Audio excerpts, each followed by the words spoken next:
Jana tumeona sura ya huyu aliyetoa tamko. Sitaki kumtaja jina, lakini nadhani mnaye. Nilimuona ana ndevu. Pili, amevaa mpaka hapa nguo kama ya jeshi mpaka shingoni. Tatu, anasemea Tanga. Niseme mimi nimepita jeshi na bado unaweza kuniita pamoja na wazee wangu. Hatuna uniform hiyo sisi wanajeshi wa jeshi la Tanzania. Hatuna mbao huo kwamba utakuwa Tanga joto alafu umevaa mpaka hapa. Sisi tuna namna yetu ya kuvaa katika uniform ya jeshi la wananchi wa Tanzania, sio lile. Kwa hiyo si askari, na kama ni askari ana jeshi lake jingine, silo jeshi la wananchi wa Tanzania. Na sipendi kuamini wala siamini kwamba ndani ya jeshi letu tuna watu wa aina hiyo. Sidhani, siamini kwamba watu wa namna hiyo. Jeshi letu ni jeshi letu la Tanzania, linaongozwa na rais wetu, linaongozwa na CDF, Chief of Defense Forces, ndiye anaendesha jeshi letu, na kauli halali zinatoka kule.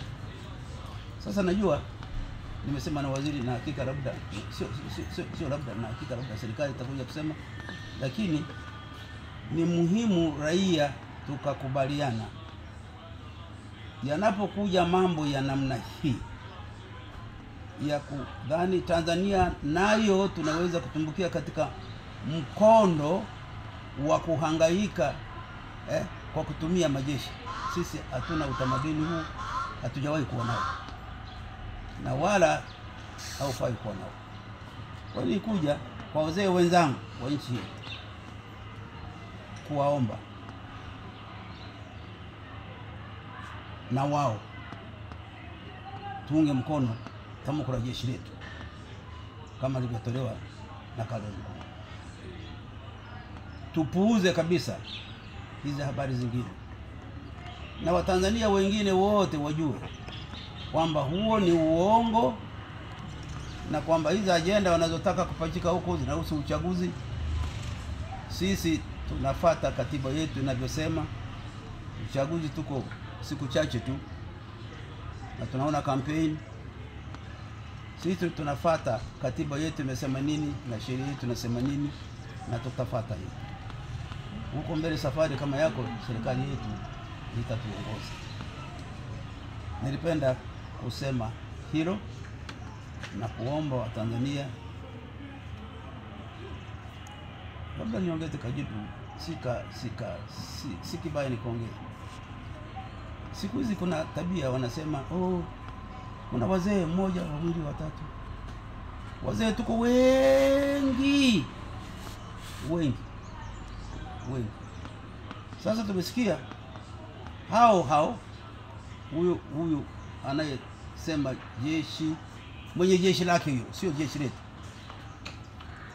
anataja na majina yetu, langu na mzee Warioba na wengine. Muachane na hayo. Sisi hatuwezi kuwa watu wa tabia hiyo. Sisi ni wazee wenu, tunapenda sana nchi yetu, tunajua jeshi yetu. Mimi ni askari ndani ya jeshi hiyo mstaafu. Hatuna tabia hiyo, tuachane naye kabisa. Kama na jeshi lake aenda aseme huko, kama na wazee wengine.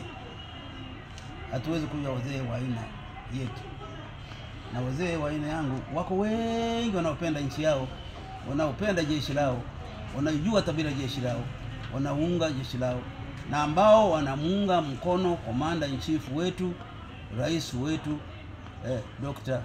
Samia Suluhu Hassan. Huo ndio ujumbe nilio kuwaletea. Asanteni sana.